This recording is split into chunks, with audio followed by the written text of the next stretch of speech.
where the bread rings, cause she saw a young nigga pull up in a robe up. And she said you wanna come home. Warahmatullahi wabarakatuh. Jadi kami dari kelompok 3 pada kesempatan kali ini, pada tugas kedua di mata kuliah Gizi Bencana, kami akan melakukan pertemuan koordinasi antar subklaster gizi. Nah, bagaimana kegiatan lebih lanjutnya? Silahkan simak video berikut.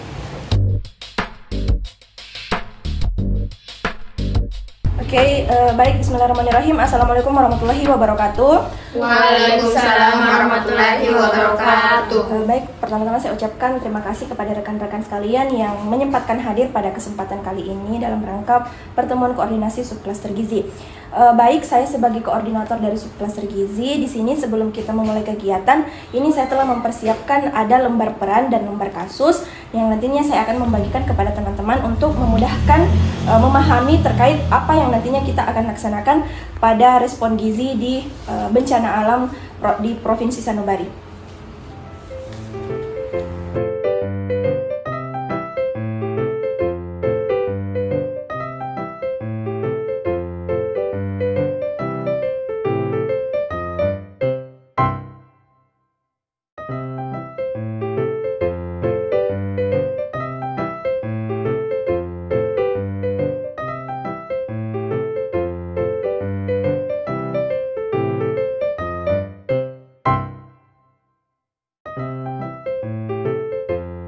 Oke, baik, karena teman-teman sudah membaca mengenai lembar kasus dan lembar peran, di sini ada ringkasan mengenai apa yang sedang terjadi di Provinsi Sanubari. Jadi di sana itu telah terjadi bencana alam gempa bumi, yang mana bisa teman-teman lihat di sini itu dengan kekuatan 7,2 skala Richter di Provinsi Sanubari yang berdampak terhadap 3 kabupaten atau kota.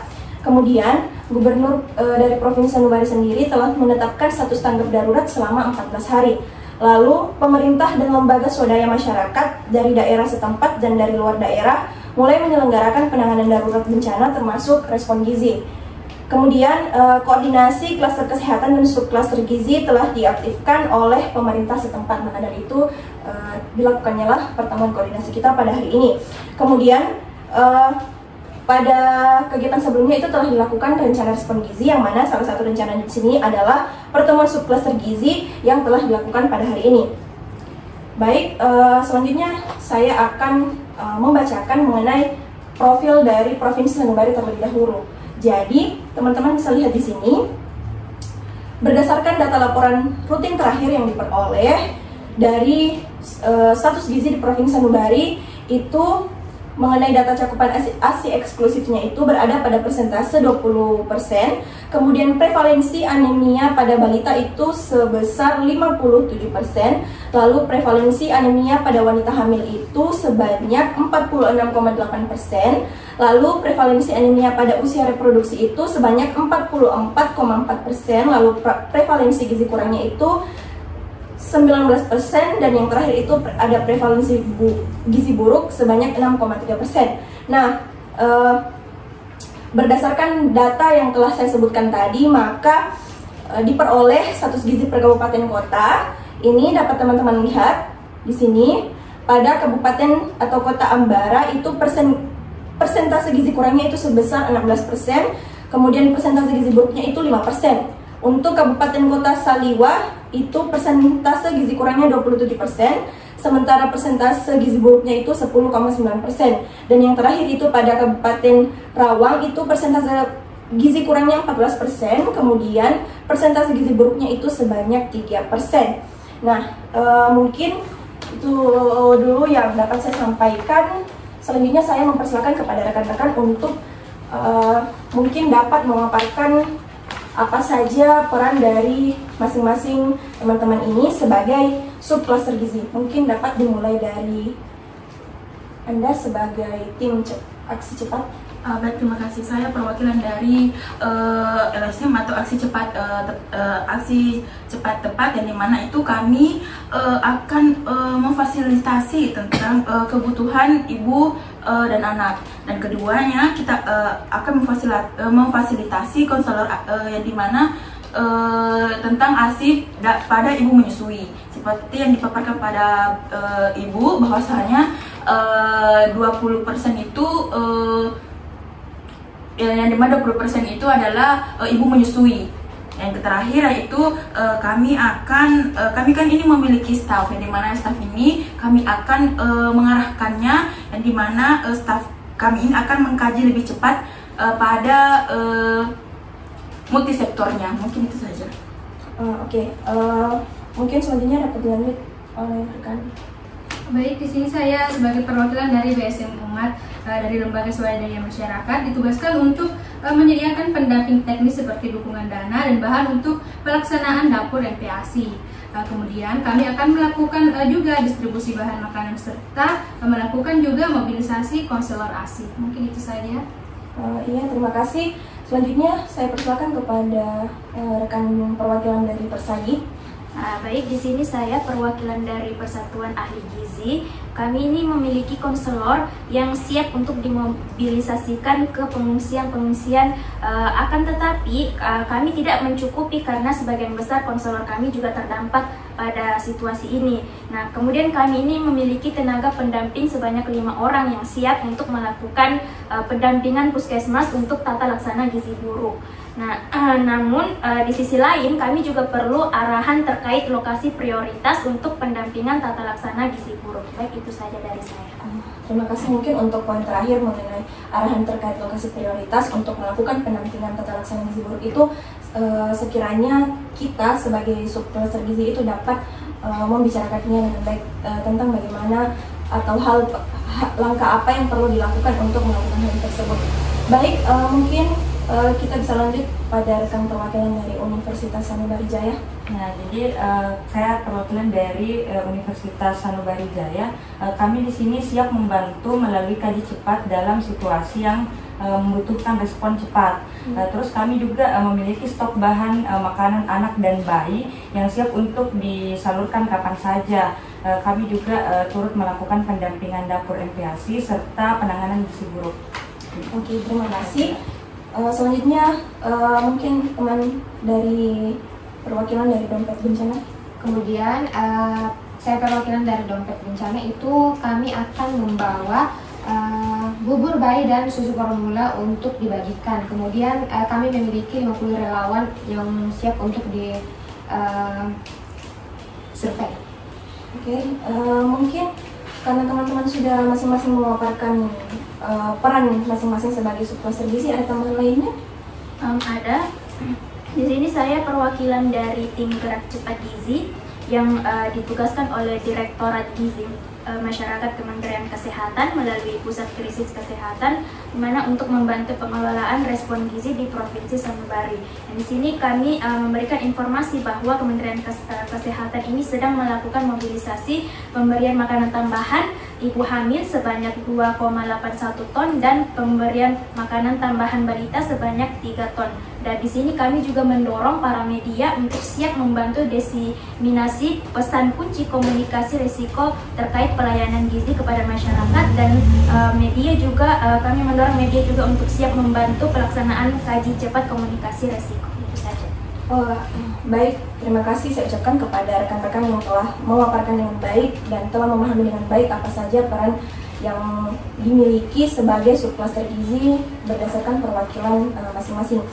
Jadi saya harap sebagai koordinator subkluster gizi kita dapat bekerja sama dengan baik agar rencana respon gizi yang telah kita tetapkan atau kita telah rencanakan sebelumnya itu dapat dilaksanakan dengan baik. Nah, di sini saya akan kembali memaparkan mengenai rencana intervensi, monitoring dan evaluasi yang telah kita susun sebelumnya pada rencana respon gizi. Di sini yang pertama rencana intervensi kita yaitu peningkatan status gizi masyarakat. Nah, rencana kegiatannya yaitu melakukan penyuluhan gizi kepada masyarakat, terutama pada ibu hamil dan balita, serta melakukan pembagian suplemen gizi yaitu berupa vitamin A dan zat besi kepada ibu hamil, anak-anak, dan balita. Nah, untuk rencana monitoring dari kegiatan ini yaitu mengumpulkan data prevalensi gizi buruk dan stunting di kabupaten atau kota yang terdampak, lalu melaporkan distribusi suplemen kepada pemerintah daerah. Untuk rencana evaluasinya sendiri yaitu penurunan prevalensi gizi buruk dan stunting di wilayah yang terdampak dalam 6 bulan. Selanjutnya melakukan pemantauan penurunan kasus gizi buruk dan peningkatan konsumsi suplemen. Kemudian rencana intervensi yang kedua dapat teman-teman lihat di sini, peningkatan akses makanan bergizi. Jadi rencana kegiatannya yaitu meliputi penyuluhan tentang pentingnya konsumsi makanan bergizi meskipun dengan anggaran terbatas. Kemudian yang kedua, penyediaan bahan pangan bergizi melalui distribusi bantuan makanan darurat. Nah, untuk rencana monitoringnya sendiri yaitu mengecek keberlanjutan pasokan bahan pangan bergizi di daerah serta melakukan pemantauan distribusi pangan yang diantar ke daerah terpencil. Nah, untuk rencana evaluasinya sendiri yaitu evaluasi dampak pemberian pangan bergizi terhadap status gizi keluarga serta jumlah keluarga yang memperoleh bantuan pangan bergizi dan perubahan status gizi mereka. Di sini untuk rencana intervensi yang ketiga yaitu peningkatan akses sanitasi dan air bersih. Nah, rencana kegiatan yang telah kita susun bersama yaitu penyediaan air bersih dan fasilitas sanitasi sementara. Kemudian yang kedua itu melakukan kampanye kebersihan dan sanitasi untuk mencegah penyakit menular. Untuk rencana monitoringnya yaitu di sini monitoring ketersediaan dan distribusi bersih ke daerah terdampak serta melakukan pemantauan tingkat kebersihan dan praktik sanitasi kepada masyarakat. Nah, untuk rencana evaluasinya sendiri dari kegiatan ini yaitu melakukan evaluasi mengenai aksesibilitas dan kualitas air bersih yang diterima masyarakat serta mengevaluasi penurunan angka penyakit terkait air dan sanitasi setelah program ini dilaksanakan. Kemudian di sini ada intervensi yang keempat yaitu peningkatan akses pelayanan kesehatan, yang mana rencana kegiatannya yaitu melakukan penyediaan layanan kesehatan mobile di daerah-daerah terpencil yang terisolasi. Kemudian juga melakukan penyuluhan tentang vaksinasi, imunisasi dan pentingnya kesehatan anak. Untuk rencana monitoringnya pada kegiatan ini yaitu melakukan pemantauan jumlah pelayanan kesehatan yang diberikan di daerah terpencil, kemudian melakukan pengawasan imunisasi khususnya vaksinasi campak dan vitamin A. Dan untuk rencana evaluasi dari kegiatan ini yaitu melakukan evaluasi keberhasilan akses pelayanan kesehatan di daerah terpencil serta mengevaluasi pencapaian imunisasi dan penurunan angka morbiditas terkait prevalens. Nah, dan yang terakhir di sini adalah rencana intervensi mengenai penyuluhan tentang ketahanan pangan keluarga. Nah, di sini rencana kegiatannya yaitu melakukan pelatihan untuk keluarga tentang pertanian rumah tangga, teknik bercocok tanam, mandiri, dan pengolahan pangan lokal, serta melakukan penyuluhan tentang pengelolaan pangan lokal dan alternatif sumber protein hewani yang terjangkau. Nah, untuk rencana monitoringnya di sini kita melakukan pemantauan pelaksanaan pelatihan dan adopsi metode bercocok tanam oleh keluarga, kemudian melakukan pengawasan konsumsi pangan lokal bergizi oleh keluarga. Nah, untuk rencana evaluasinya sendiri yaitu melakukan evaluasi mengenai ketahanan pangan keluarga dengan meningkatkan keberagaman konsumsi pangan bergizi serta melakukan evaluasi pada keberhasilan dalam mengurangi kerawanan pangan dan meningkatkan asupan gizi keluarga. Nah, mungkin itu saja yang dapat saya sampaikan mengenai rencana intervensi, monitoring, dan evaluasi yang telah kita susun sebelumnya yang telah tertuang dalam flipchart ini. Baik, mungkin itu saja yang dapat saya sampaikan. Dari teman-teman sekalian, ada yang ingin ditanyakan? Mohon maaf Bu, saya ingin bertanya. Ya. Yang ingin saya tanyakan itu bagaimana mitra subklaster gizi yang lainnya ini bisa dapat terlibat pada bencana di Provinsi Sanubari? Oke. Mungkin jawaban dari saya, kita sebagai subklaster gizi dengan subklaster yang lainnya itu tentu perlu keterlibatan agar dapat melaksanakan kegiatan yang telah kita rencanakan agar dapat terlaksana dengan baik. Nah, di sini bagaimana kita dengan subklaster lainnya itu, dengan mitra subklaster lainnya itu dapat terlibat? Yang pertama, mungkin untuk dari subklaster logistik itu dapat membantu mengatur distribusi bantuan seperti makanan, air, obat-obatan, dan perlengkapan darurat. Kemudian untuk dari subklaster pemberdayaan masyarakat itu mungkin dapat membantu memberikan pelatihan dan edukasi mengenai kesiapsiagaan bencana dan bagaimana langkah-langkah keselamatan dalam bencana tersebut. Kemudian pada subklaster kesehatan itu yang menyediakan tenaga medis dan tenaga kesehatan untuk penanganan darurat. Sementara untuk subklaster penyelamatan itu mereka melibatkan relawan dan tim penyelamat untuk mencari dan menyelamatkan korban. Sementara itu Ada juga dari subcluster infrastruktur. Nah, di sini itu kita dia mengkoordinasikan perbaikan dan rekonstruksi fasilitas yang rusak seperti jalan, jembatan, dan bangunan, yang mana seperti yang kita ketahui bahwa ketika jalanan atau jalur pendistribusian itu rusak, maka pendistribusian makanan sebagai salah satu rencana intervensi kita juga itu dapat terhambat. Makanya kita juga harus berkoordinasi bersama dengan subcluster infrastruktur.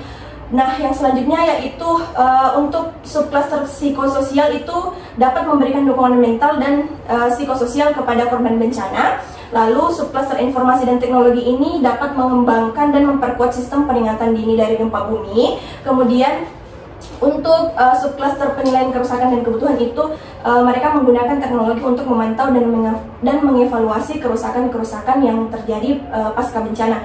Mungkin itulah yang jawaban dari pertanyaan Ibu tadi. Jadi setiap subcluster ini berperan untuk memastikan koordinasi yang efisien dan penanganan bencana yang cepat serta tepat. Maka dari itu diperlukan komunikasi antara kita sebagai subcluster gizi dengan subcluster yang lainnya agar kegiatan kita ini dapat terlaksana dengan baik. Baik, mungkin dari rekan lainnya masih ada yang ingin bertanya? Kalau dari saya aman. Oke. Kalau begitu saya cukupkan saja pertemuan kita pada hari ini. Selanjutnya kita akan rencanakan melakukan agenda pertemuan kita sebagai subcluster gizi di hari selanjutnya. Baik, mungkin untuk hari ini cukup. Saya ucapkan terima kasih kepada rekan-rekan yang telah sempat atau meluangkan waktunya untuk menghadiri pertemuan koordinasi kita pada hari ini. Saya akhiri dengan ucapan wassalamualaikum warahmatullahi wabarakatuh. Waalaikumsalam warahmatullahi wabarakatuh.